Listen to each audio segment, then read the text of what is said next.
Dua saudari menikah pada hari yang sama. Namun nasib keduanya sangat berbeda. Adik perempuan secara sukarela memilih pemuda miskin.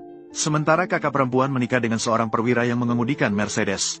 Namun wanita itu tidak merasa cemburu karena kakaknya menikah dengan orang yang lebih tinggi statusnya. Karena dia jelas ingat di kehidupan sebelumnya. Dia sebenarnya sudah menikah dengan seorang perwira.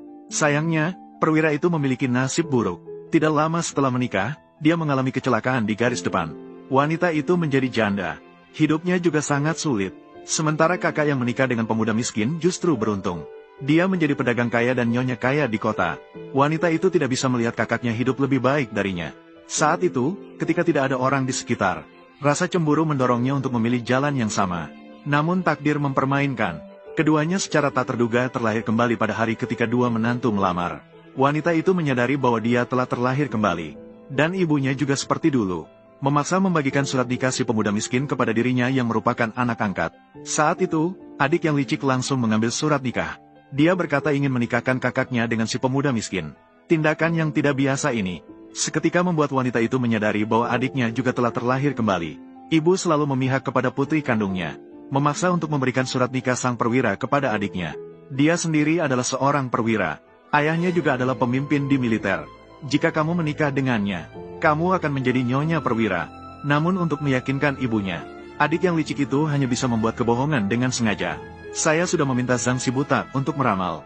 Dia bilang saya akan menikah dengan Guang Yue di masa depan. Pasti bisa hidup dalam kemewahan. Dia juga bilang Ling Yu adalah orang yang pendek umur. Jika saya menikah dengannya, pasti akan menjadi janda di kemudian hari. Ibu mendengarnya malah percaya. Dia langsung berbalik dan memberikan surat nikah perwira yang pendek umur itu kepada anak angkatnya. Saat ini wanita teringat bahwa ibunya di kehidupan sebelumnya memberikan sepeda rumah kepada adiknya. Mesin jahit dan jam tangan juga diberikan kepada adiknya sebagai mas kawin. Sementara dirinya tidak mendapatkan apa-apa. Jadi menikah dengan perwira yang pendek umur bisa saja. Tapi wanita juga harus menaikkan harga. Saya ingin mesin jahit dan sepeda. Dan jam tangan. Ditambah 200 yuan. Apa? Dan demi masa depan putrinya. Ibu yang buruk itu hanya bisa menyetujuinya. Tapi yang tidak mereka duga adalah nyonya kaya yang dulu sangat berkuasa. Sebenarnya adalah jalan berdarah yang dibuka oleh adiknya setelah bertahan bertahun-tahun. Ibu si pemuda miskin sangat kejam. Wanita itu tidak pernah menjalani satu hari pun yang nyaman di rumah suaminya. Dan suami di kehidupan sebelumnya bahkan tidak memiliki batasan. Dia hanya bisa membiarkan satu mata terbuka dan satu mata tertutup. Sekarang jika kamu tetap ingin menikah, maka dalam hidup ini biarkan kamu masuk ke dalam neraka sekali. Maka pada hari penjemputan, kedua menantu itu memberikan masing-masing hadiah lamaran mereka. Tetangga-tetangga di samping berdiskusi dengan ramai. Ternyata, sang perwira tidak bisa hadir karena menjalankan tugas.